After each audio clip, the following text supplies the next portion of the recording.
Hello, I'm H.G. Tudor, and welcome to the 100,000 series with people who have harnessed my work and seen the power. My guest is ready, so let's find out more about them. Hello, what's your name and where are you? My name is Julia, and I am from the United States. Hello, Julia. Thank you for joining me today. We're going to launch straight into those questions. Starting with number one, how did you find my work? One of your Royal Narcissist videos randomly popped into my feed, and I just watched it out of curiosity, and something resonated. There was something so familiar about the actions of a narcissist.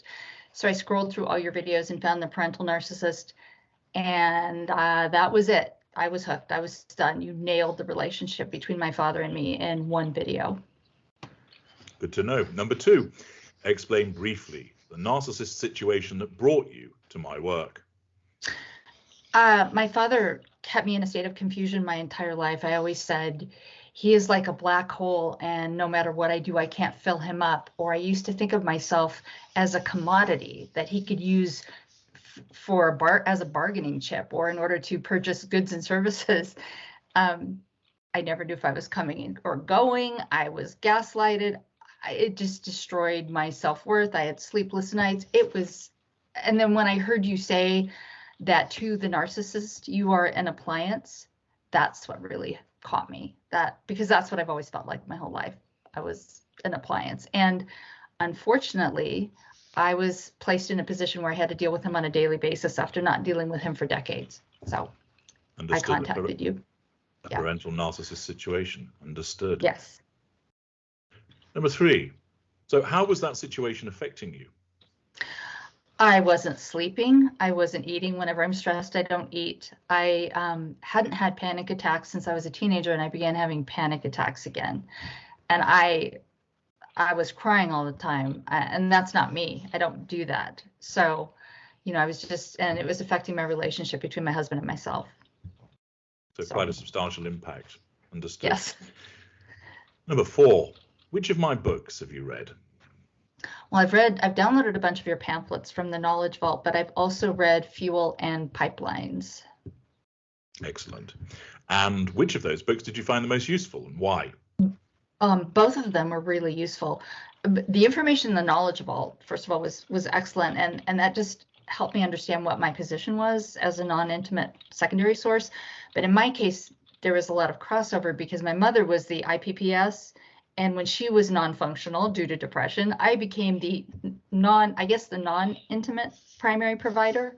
So all of those books helped me understand my position in his fuel matrix, my sister's position in his fuel matrix, my extended family's position in his fuel matrix. And I got what he was doing and what I was continuing to give him: positive fuel, negative fuel, challenge fuel. It was just really helpful. Every single word was helpful.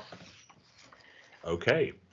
So moving on to number six, and you've touched on it slightly there, Julia, with regard to what you found the Knowledge Vault also helpful, but was there a specific product from the Knowledge Vault that helped you, and if so, which one was that? Two products specifically helped me a lot. One was the empath detector. I really needed that. I was pretty sure I was an empath based upon my entire history, but I really needed to know what I was.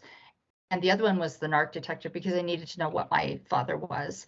So both of those were really crucial in moving forward so that I could identify what I was, what he was, and how we interacted. And, and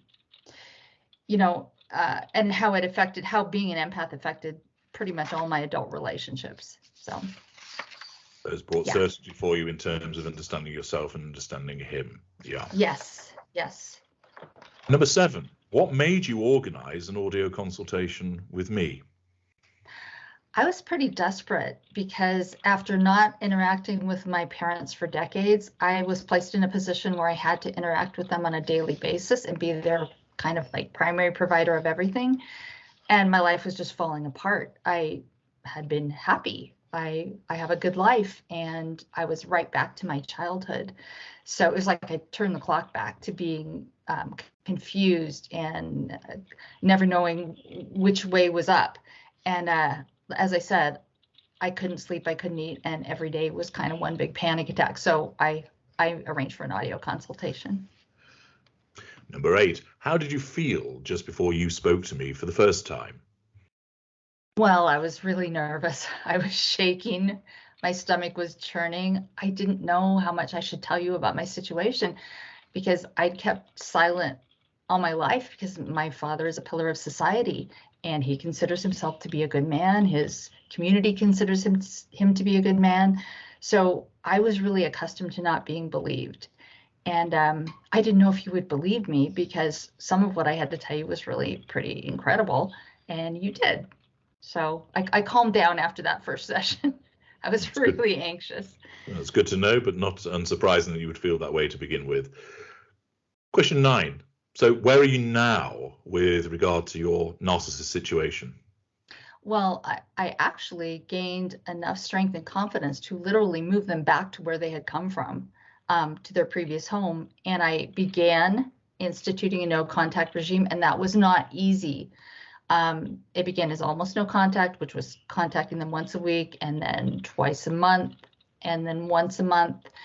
And then now it's only when absolutely necessary. And this was really hard because my father has a massive bag of tricks, I call it. I've always called it a bag of tricks, which are hoovers, just mostly malign, but there's some benign. And he'll pull them out one after another. You can just watch him pull them out one after another, and it's constant. So what no contact has allowed me to do is just remain in neutral, and I don't react to his hoovers. And when he really piles it on, which he's perfectly capable of doing, I can just laugh, and I've gotten on with my life. So I'm happy again. Good to know. Question 10. What part of my work has helped you the most and why? The audio consultations helped me the most because there were things I needed to say, things I needed to be open and honest about without fearing either judgment or pity. I do have the narcissistic trait of pride. That's what came out in the empath detector. I hate pity. I do. And you don't judge and you don't pity. You simply provide facts. And what I needed was someone to explain the situation to me clearly and concisely so I could stop wondering and beating myself up about why he acted the way he did towards me. And I stopped trying to fix him and I stopped trying to fix myself. I just no longer felt compelled to fix the relationship. So you actually helped me see that his behavior has nothing to do with me. He's a narcissist, so there's no point in being angry with him or remaining involved with him or having an emotional reaction to him. He is what he is. He can't change. And you helped me to see that rather than trying to fix the relationship constantly. All the application of logic there. Excellent. Yes. Question 11. What would you like to learn more about? Well, I think what I'd like to learn more about, just because this is my experience, is how the parental narcissist affects all of our relationships. Growing up with a parental narcissist, I was always involved with narcissists. Not my husband, not my current husband, but most of my life, one narcissist after another.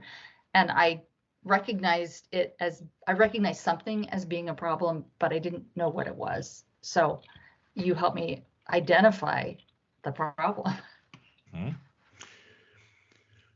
You mentioned earlier, of course, you undertook the empath detector, and question 12, do you identify as an empath? And if so, what was your school and cadre? You identified me, or the empath detector identified me as a standard empath with significant super empath qualities, and I can go supernova on occasion, which I actually have done. I just didn't know what that was. Mm-hmm. I'm a good listener. I have a strong I basically had everything across the graph. Mm-hmm. And you did note that my strongest narcissistic trait is pride, which is most easily corrupted. So I try to pay attention to that. Yeah, so segueing the trait detector, which you've done as well alongside the empath detector. Yeah, okay. Yeah. And 13, what do you think of narcissists now? Well, I have to be honest and say I'm still attracted to narcissists. It's an addiction I will have my entire life.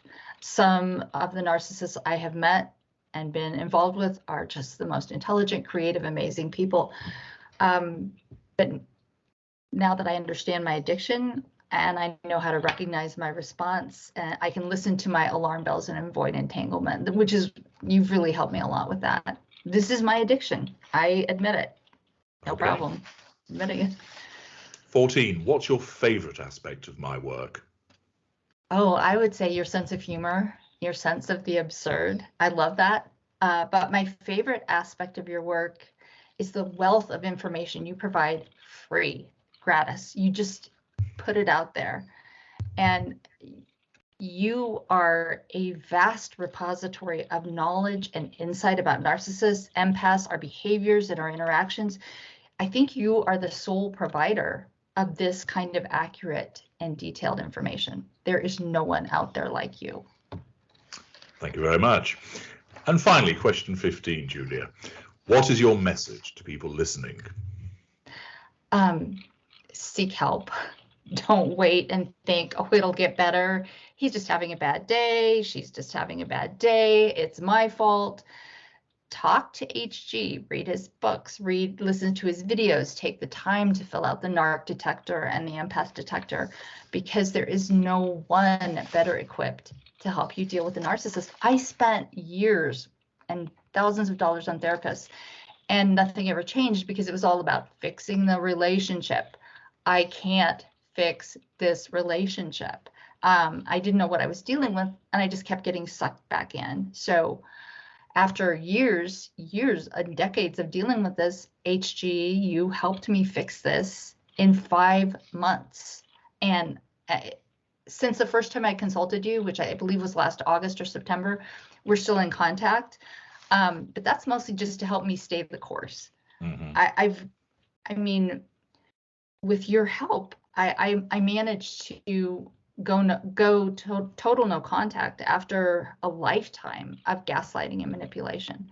And it's not easy, but it was totally worth it. It's been amazing. Well, thank you very much for sharing your experience and observations with us, Julia. That's Julia from the United States, who's contributed to the 100,000 interviews. Thank you, Julia. Thank you. Thank you so much. You're welcome.